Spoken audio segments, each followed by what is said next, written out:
लेकिन मैं रियलिटी बता रहा हूं from my experience. If you are not in the right direction that means directly you will fail.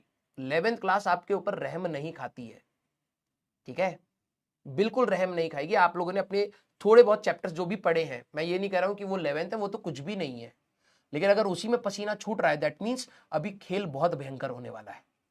और ये तुम छटते चले जाओगे, तुम फिर 3.0 में जाओगे, तुम 4.0 5.0 बैकलॉग, ये सीरीज वो सीरीज, तुम यही करोगे।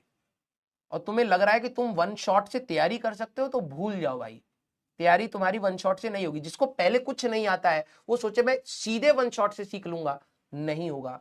One shot is for revision. आप में से कोई बच्चा जिसने चैप्टर पढ़ा है वो वन शॉट पढ़ेगा तो उसकी एफिशिएंसी अलग लेवल की होगी। जिसने नहीं पढ़ा वो सोचे कि भाई मैं एक बार देख लेता हूं, एक सवाल नहीं बनेगा उसके बाद तेरा वो जो तू वन शॉट देखने में 6 7 8 घंटे लगाएगा वो तो जाएंगे ही जाएंगे, एक सवाल नहीं बनेगा। रीजन बताऊं, आज भी मेरे को एक बच्चा मिला था, वो मेरे को कह रहा था सर सवाल नहीं बनते, क्योंकि आप सोच रहे हो कि हम लोग भाई टॉफी खा रहे हैं, नहीं, हमें टाइम देना पड़ेगा। ये लर्निंग प्रोसेस है और लर्निंग प्रोसेस में इट विल टेक टाइम।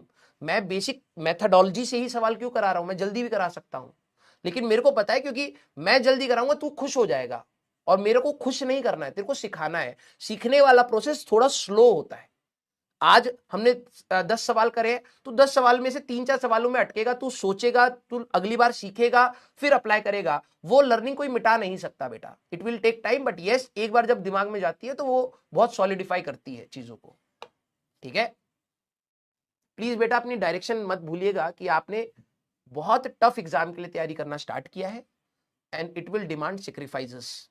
अगर आप सेक्रीफाइसेस नहीं कर रहे हैं और बीच में कभी बहुत सीरियस हो रहे हैं और बीच में छोड़ दे रहे हैं, वो भी आपको गलत रास्ते पर ही लेकर के जाएगा। मैं ये नहीं कह रहा हूं कि भाई दिन रात तुम बराबर कर दो, हाँ तुम मतलब आग लगा दो, ये कर दो, वो ये सब नहीं कह रहा हूं। मैं ये कह रहा हूं कि जब तुम पढ़ रहे हो तो एटलीस्ट फुल कंसेंट्रेशन से पढ़ लो। तुम्हारा अगर अटेंशन स्पैन 10-15 मिनट का भी नहीं है तो तुम कैसे 3-3 घंटे के 2 पेपर लिख पाओगे जिसमें 2 घंटे का ब्रेक भी होने वाला है। बता भाई, 8 घंटे तेरे से डिमांड करे जाएंगे कि उस दिन तेरे को और कुछ नहीं सोचना, 3 सब्जेक्ट के बारे में सोचना, वो भी बिल्कुल गहराई में सोचना है। तो कैसे तू सोच रहा है कि तू उस लेवल पे प्रिपेयर कर रहा है अपने आप को? रियलिटी यही है।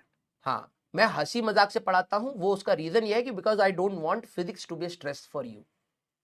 क्योंकि फिजिक्स ऐसा सब्जेक्ट ही नहीं है, इसको इंजॉय करके पढ़ा जा सकता है, सीखा जा सकता है। लेकिन अगर आपको वो गलत डायरेक्शन लगती है या टीचर मजाक कर रहा है तो हम भी मजाक ही कर सकते हैं, तब मैं उस चीज को बंद कर सकता हूं, मेरे को कोई दिक्कत नहीं है। मेरे को सीरियस वे में भी पढ़ाना आता है, और जो बच्चे मेरे से पढ़ रहे हैं उनको पता है मैं सीरियस वे में, मेजोरिटी क्लास मेरी सीरियस जाती है, एक आध बार हंसी मजाक कर लिया वो होता है,